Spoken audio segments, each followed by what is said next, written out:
Zionism is a political ideology, not primarily a religious ideology, in which a people who identify themselves and understand themselves and experience themselves to be persecuted seek liberation from persecution and freedom in a new land.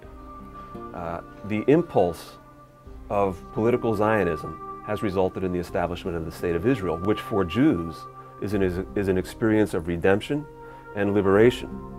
No one can argue with that. What, however, happens when the price of this redemption and liberation is paid for by another people, specifically the Palestinians? I was in bed, me and my wife, and suddenly we heard rockets, lots of noise, they shook up the whole area. Maybe 2 to 3 missiles blew up the whole Palestinian headquarters here in Bethlehem, the whole building complex. We had the worst time, beginning of April, the 40 days siege.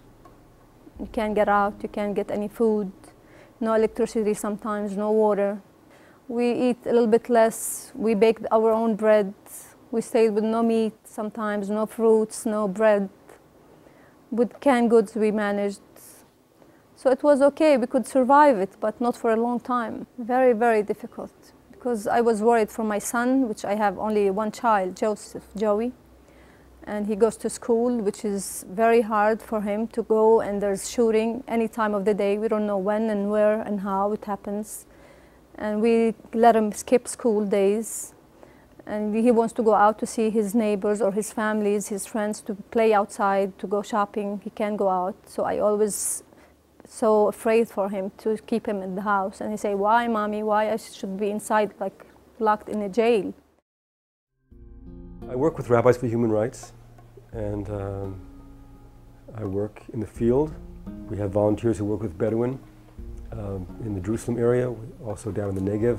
We've been involved in the struggle against home demolition, expulsion of people from their homes, like in the South Hebron Hills. And in general, what we're trying to do is get the Jewish public to remember that Judaism includes a consideration for non-Jews, and that any blessing that comes to Jews, if it's at someone else's expense, could not be called a blessing.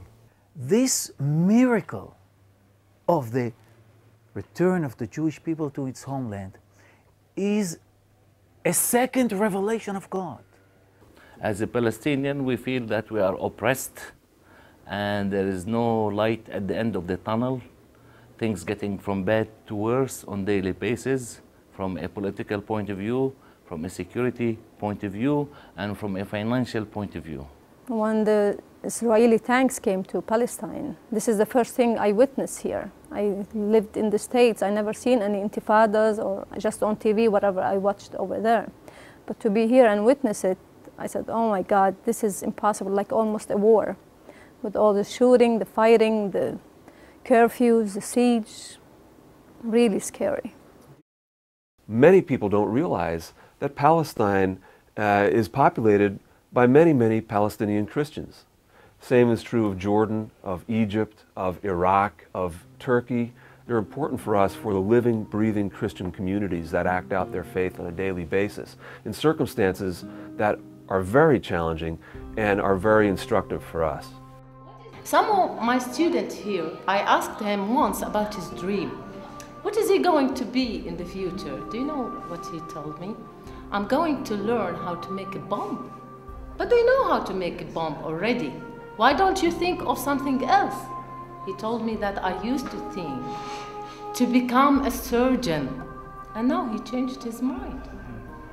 I hate all the Israelis, and I wish to kill them all because they killed our friends and destroyed our house. And also maybe I hate the Americans because the Israelis kill us by American weapons. When the Israelis kill us, we must defend on ourselves. And that's all. We are not a terrorist people.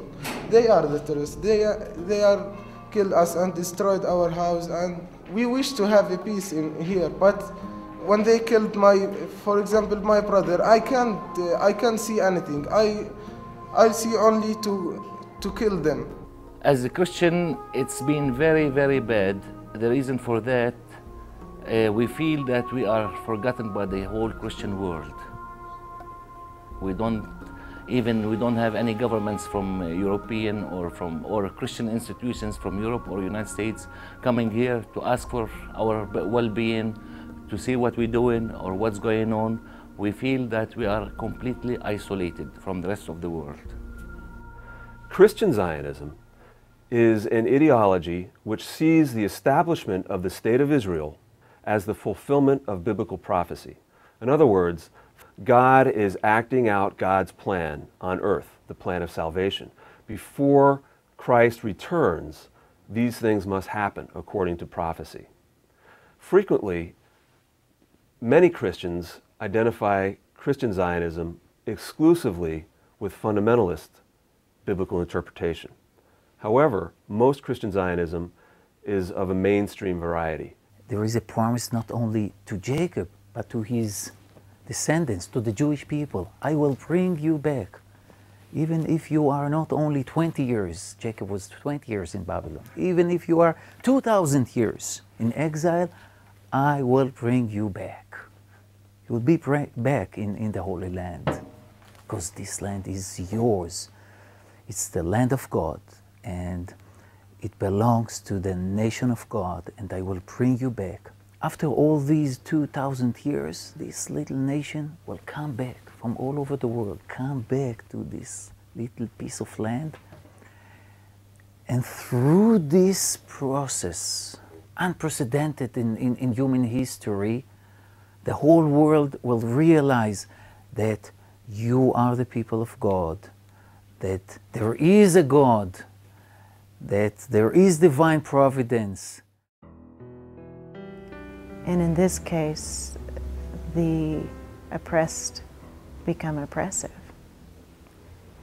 And we do that in our own country when we assume ourselves to be the chosen ones, and to have a mandate that comes from above, and not seeing how it gets mixed with politics and economics and prejudices and hatreds.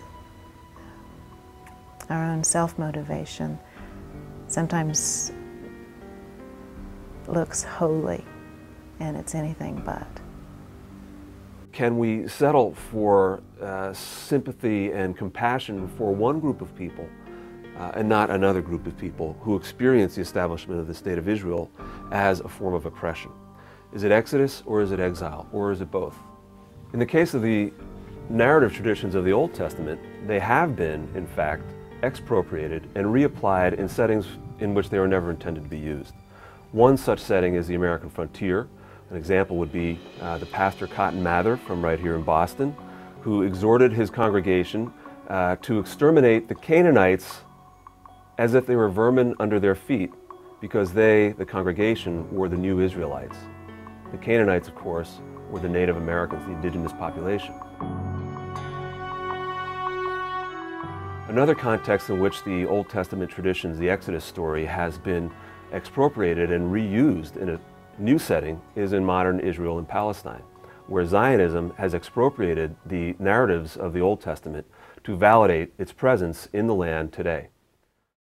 More often than not, when people talk about Christian Zionism, they think of fundamentalists. That's not the only form of Zionism that occurs among Christians, however, and in fact it occurs among many fewer Christians than mainstream Christian Zionism. Someone like Reinhold Niebuhr, for instance, who was anything but a biblical literalist, was convinced that the establishment of the State of Israel for the Jewish people was necessary not from the point of view of fulfilling biblical prophecy, but from the point of view of providing restitution for people who themselves had experienced persecution. In other words, the establishment of the State of Israel was not for the purpose of fulfilling biblical prophecy, but for the purpose of satisfying a moral imperative to seek justice. The problem is that in providing or satisfying the demands of justice or restitution for the Jewish people who experienced unspeakable persecution, especially in the 20th century in Europe, another people experienced persecution as well. How do we gain justice for one people if it creates injustice for another?